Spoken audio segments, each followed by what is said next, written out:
Hi guys, Sandy here. Today we're going to look at Placket zippers.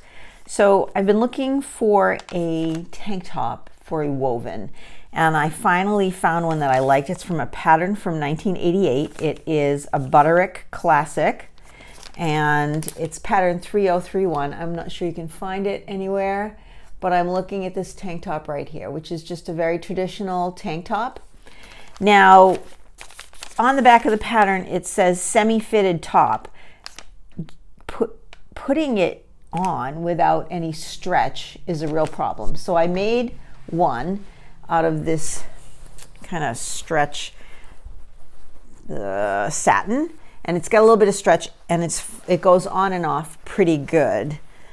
But I want to make one out of this rayon, and there's absolutely no stretch to this rayon, and I was going to leave, I made it a little long, and I was going to do openings in the side, but to help get it on, but I'm afraid that it's going to be a struggle, you know, trying to get it on. So I want to put in a Placket zipper, and what I did, because it's rayon, is I serged both all the side edges, and I'm going to put an invisible zipper, and I'm going to put it in upside down. I'm going to start about an inch down on the armhole. So this is the left side of the armhole, and I'm going to stitch it all the way down, and that'll bring me to just about where I want to put the little split in the bottom of the tank. So it will zip down this way when you put it on.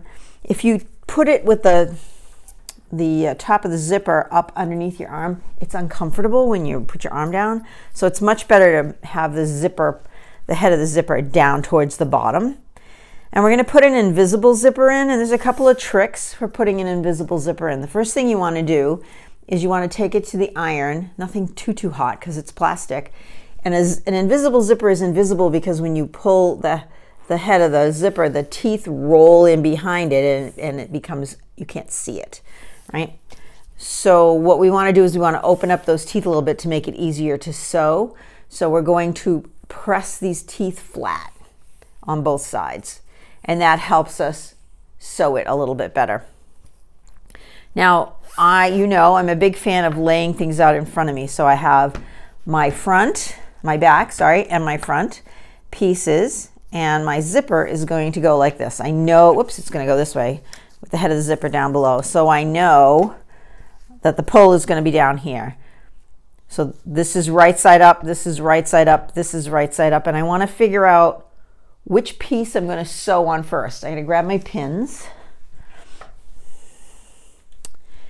So I want to sew, essentially, I want this to go this way, right? And I want this to go this way, and I'm going to hide them in there. Now when you're doing an invisible zipper, you don't sew any of the pieces together. All right, you start out just like this. So I know I want this to be an inch down, so I'm going to look at this an inch down on my board here, and I want the bottom of my zipper to be there, and I want the right sides together, so I'm going to flip this over and put a pin in it. So now I know I can stitch this side to this piece, and when I turn it to the right side, my stitches are going to be in the right place. So I'm going to sew this side first. So I'm going to go do that right now. All right. We have our first side of our zipper sewn on. So it's sewn onto the back. You can see that the head of the zipper is down here. The pull is down here at the bottom. Right? And I left about an inch from the bottom of the zipper from the underarm. Right? There's the underarm.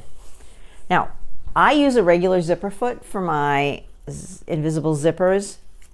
Sometimes you have to go over the seam twice, but one of the things is you want to get as close as you can to the back. And you can see I stitched it once, and then I went back and stitched it again because I wasn't close enough, and then I couldn't get the zipper open here, so I'd stitched it too close there and there. So I just unpicked that, and I'm going to go back and just connect those dots there. So now that my zipper will open and close, but it also is going to be invisible because it's really close to the seam. All right, so back again, we have right sides up, right side of the front, right side of the back. My zipper is right side up. So I know now that I want this to end up looking like this. My finished garment, it's going to look like a seam. So I want to sew this part of the zipper to this part of the top, but I also want to make sure that these two top pieces up here are at the same spot and that the zipper starts at the same spot. So I'm going to measure these together, and I'm going to see that there's the end of my zipper right there, and I'm going to put a little pin so I know at least that's where the end of my zipper starts. And then I am going to flip this over so I can sew the right side of my zipper to the right side of the front of my garment. And I also, my pieces will be the same distance from the top, because the bottom of my zipper needs to be the same distance from the top of the underarm. So this is the garment underarm. Okay, I'll be back. All right, I have this absolutely beautiful zipper. Here's the top of my garment. Here's the end of my zipper, and the pull is down here at the hem. So you can see, here's the pull. All right, and it zips all the way up to the underarm. And I have about 1 inch of fabric left at the end of the zipper. So now I want to finish that off. So I'm going to keep my zipper foot in my machine, and I'm going to use a few pins because this gets a little tricky. So I'm going to make sure that the underarms are pinned together. And then I'm going to go up underneath where the zipper is.